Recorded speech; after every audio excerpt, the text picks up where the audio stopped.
Livro Filoteia, ou Introdução à Vida Devota, de São Francisco de Sales. Parte 4. Avisos necessários contra as tentações mais comuns. Capítulo 1. Não se deve fazer caso do que dizem os mundanos. Assim que a tua devoção se for tornando conhecida no mundo, maledicências e adulações te causarão sérias dificuldades de praticá-la. Os libertinos tomarão a tua mudança por um artifício de hipocrisia e dirão que alguma desilusão sofrida no mundo te levou por pirraça a recorrer a Deus. Os teus amigos, por sua vez, se apressarão a te dar avisos que supõem ser caridosos e prudentes sobre a melancolia da devoção, sobre a perda do teu bom nome no mundo, sobre o estado da tua saúde, sobre o incômodo que causas aos outros, sobre a necessidade de viver no mundo, conformando-se aos outros, e, sobretudo, sobre os meios que temos para salvar-nos sem tantos mistérios. Filoteia, tudo isso são loucas e vãs palavras do mundo, e, na verdade, essas pessoas não têm um cuidado verdadeiro de teus negócios e de tua saúde. Se vós fosseis do mundo, diz nosso Senhor, amaria o mundo, o que era seu.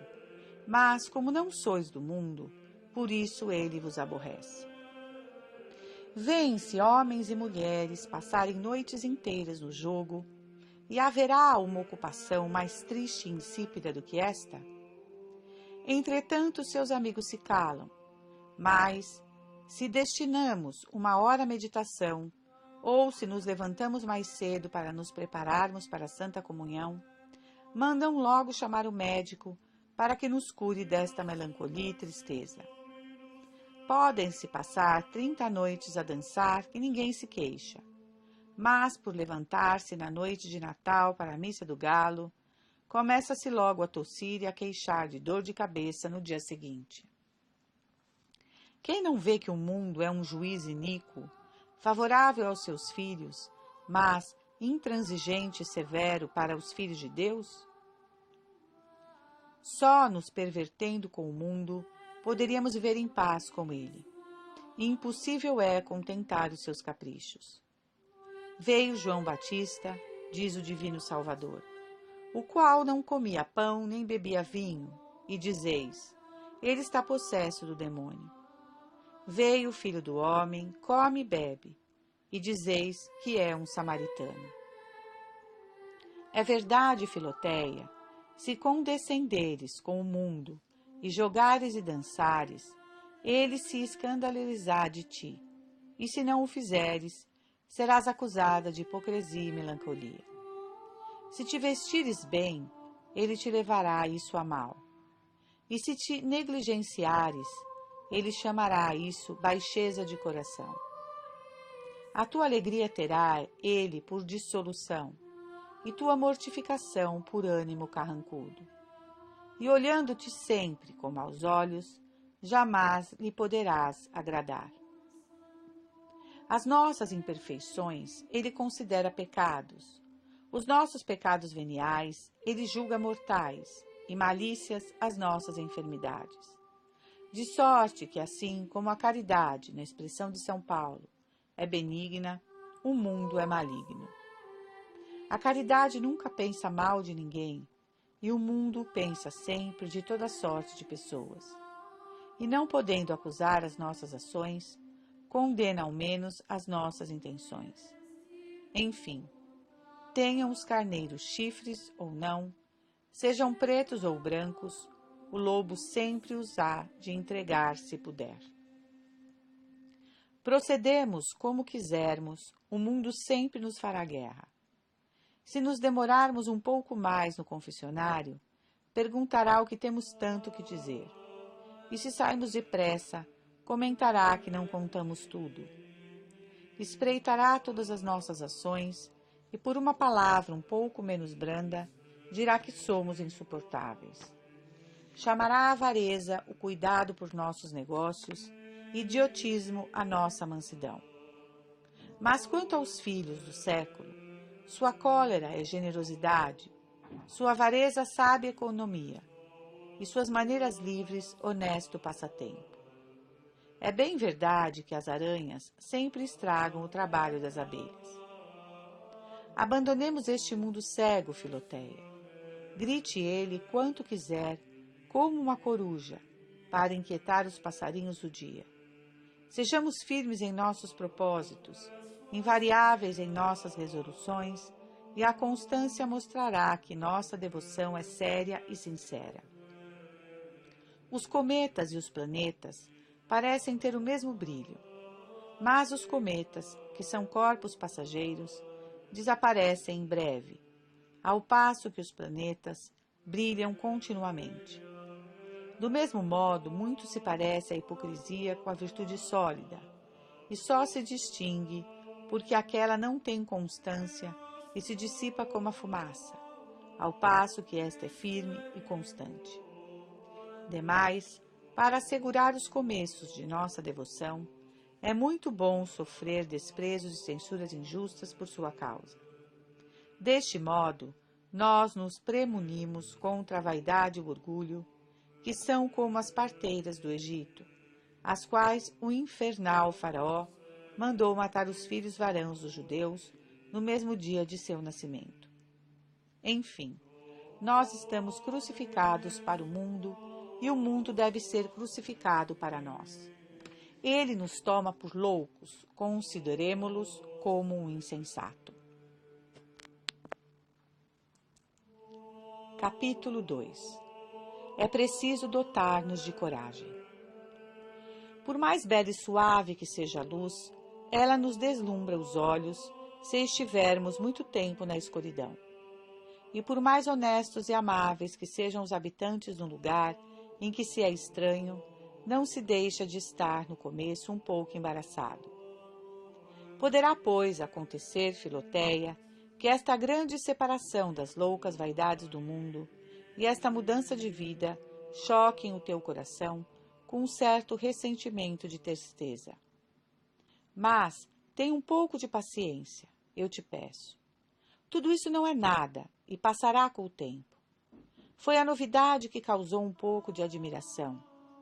Espera e bem depressa voltarão as consolações.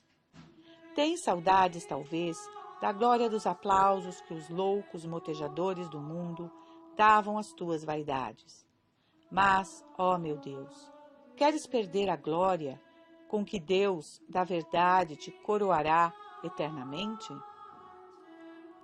Os vãos prazeres dos anos passados virão ainda adular o teu coração para voltares atrás.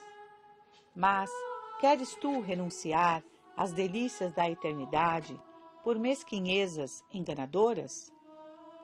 Crê-me, se perseverares, verás em breve a tua perseverança recompensada com tão deliciosas consolações que hás de confessar que o mundo só tem fel em comparação deste mel celeste e que um só dia de devoção vale mais do que 1000 anos de uma vida mundana. Consideras a altura da montanha de perfeição cristã e dizes: como hei de subir lá em cima? Coragem, Filoteia. As ninfas das abelhas, que estão começando ainda a tomar a sua forma, não têm ainda asas para ir colher o mel nas flores das montanhas e das colinas. Mas, nutrindo-se pouco a pouco do mel de suas mães, lhes prepararam, as asas delas vão crescendo e tanto se fortificam que, enfim, tomam o voo até os lugares mais elevados. Na verdade, nós nos devemos considerar como pequenas abelhas nos caminhos da devoção e não podemos adquirir a perfeição de uma vez como quereríamos. Mas comecemos a trabalhar para isso, por nossos desejos e boas resoluções, e esperemos que um dia teremos força bastante para chegarmos até lá. Alimentemo-nos, neste meio tempo, com o mel suavíssimo de tantas instruções que os santos e santas nos deixaram, e peçamos a Deus, como o profeta rei, que nos dê as asas da pomba, a fim de não somente nos elevemos à perfeição da vida presente, mas também ao repouso da bem-aventurança eterna. Capítulo 3. Natureza das tentações. Diferença entre o sentir e o consentir. Imagina Filoteia, uma jovem princesa extremamente amada por seu esposo e que um jovem libertino pretende corromper e seduzir à infidelidade por meio de um infame confidente que lhe envia para tratar com ela sobre o seu desígnio abominável. Primeiro, este confidente transmite à princesa esta proposta do seu amo. Em seguida, a proposta lhe agrada ou desagrada. Por fim, ela consente e aceita ou a rejeita. Deste modo, o mundo, o demônio e a carne, vendo uma alma ligada ao Filho de Deus como sua esposa, lhe armam tentações nas quais primeiramente o pecado lhe é proposto, depois ele lhe agrada ou desagrada, e por fim ela lhes dá o seu consentimento ou as rejeita.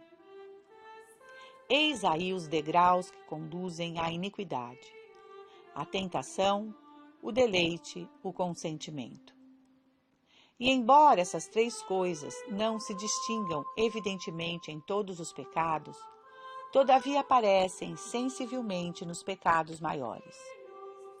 Uma tentação, embora durasse toda a nossa vida, não nos pode tornar desagradáveis à divina majestade, se não nos agrada e não consentimos nela, porque na tentação nós não agimos, mas sofremos. E como não nos deleitamos com ela, de nenhum modo incorremos em alguma culpa. Por longo tempo sofreu São Paulo tentações da carne, e tão longe estava de se tornar com isso desagradável a Deus, que pelo contrário muito o glorificou.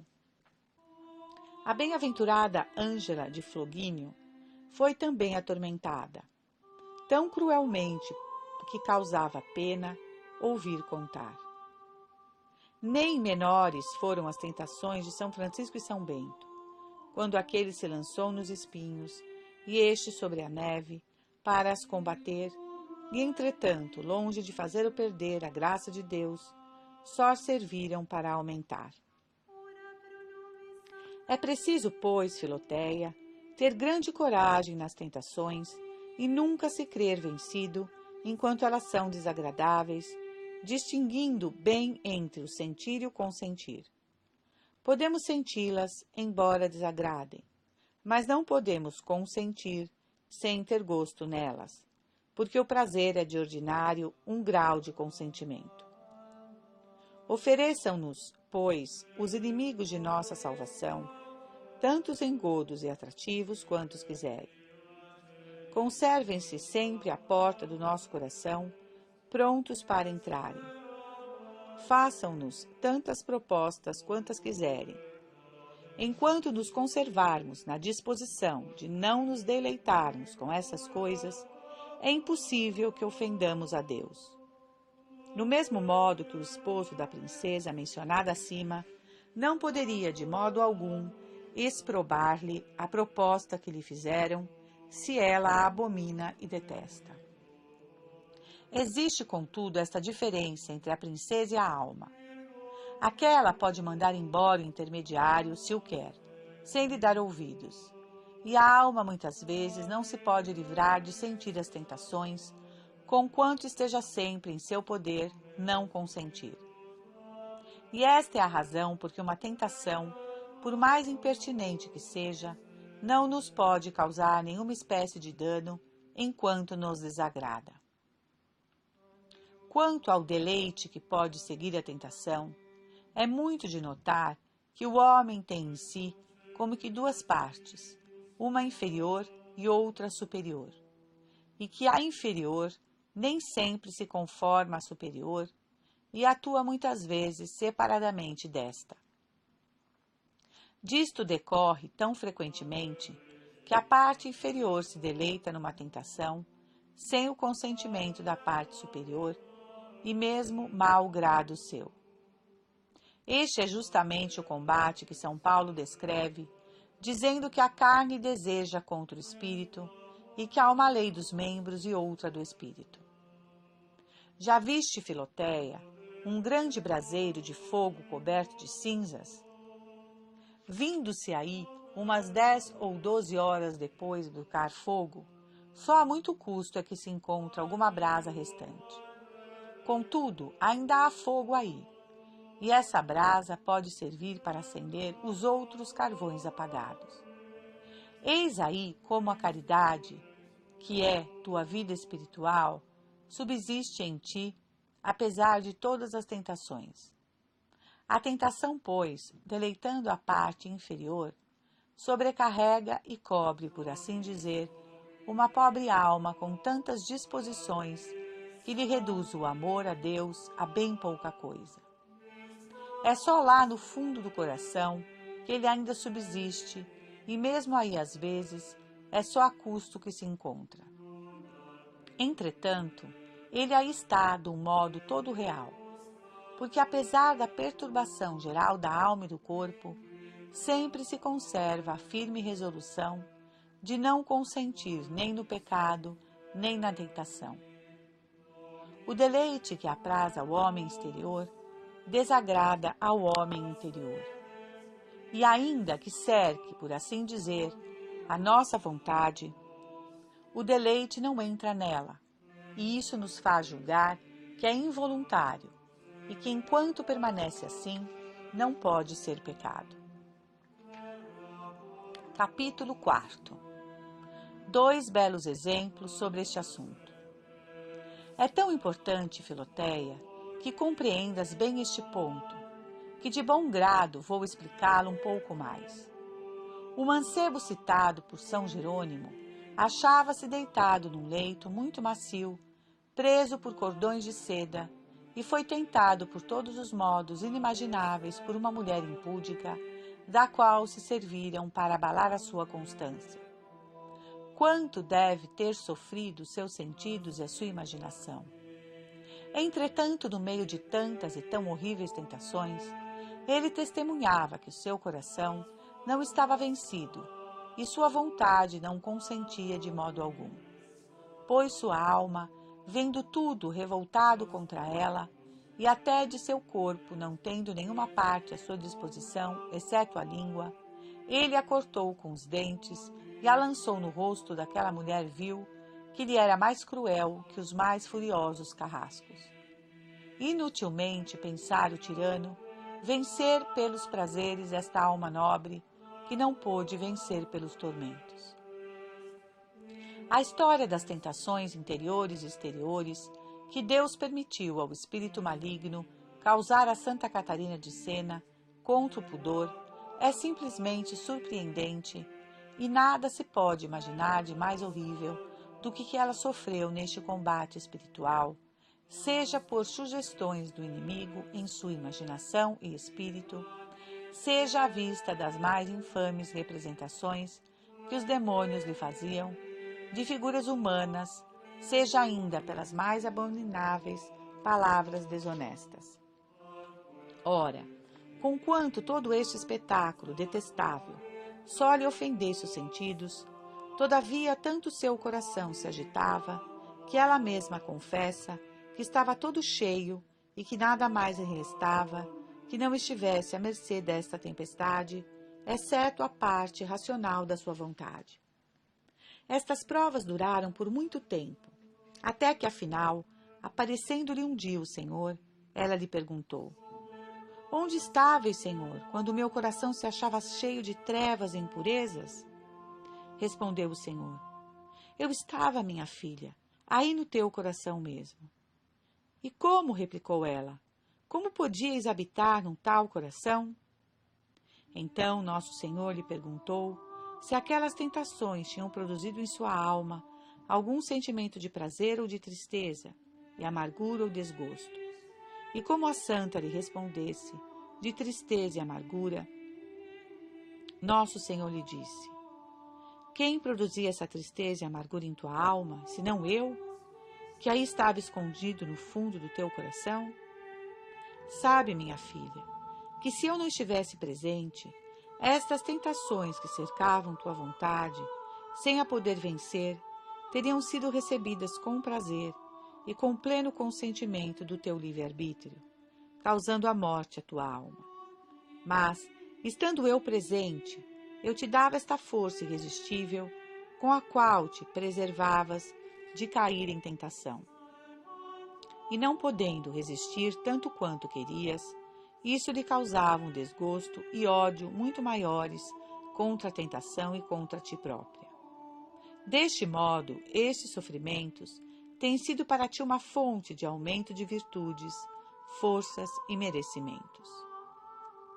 Eis aí, Filoteia, como este fogo estava coberto de cinzas e como a tentação, os seus atrativos tinham entrado neste coração e sitiado a vontade, a qual, sozinha, por auxílio da graça divina, resistia com amargura, desgostos e detestação de todo o pecado, recusando sempre seu consentimento.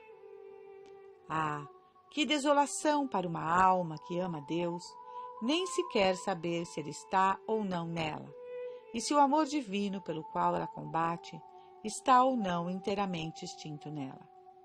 Mas nisto consiste a sublimidade do amor celeste, de fazer combater o amante pelo amor, sem saber se tem o amor pelo qual combate.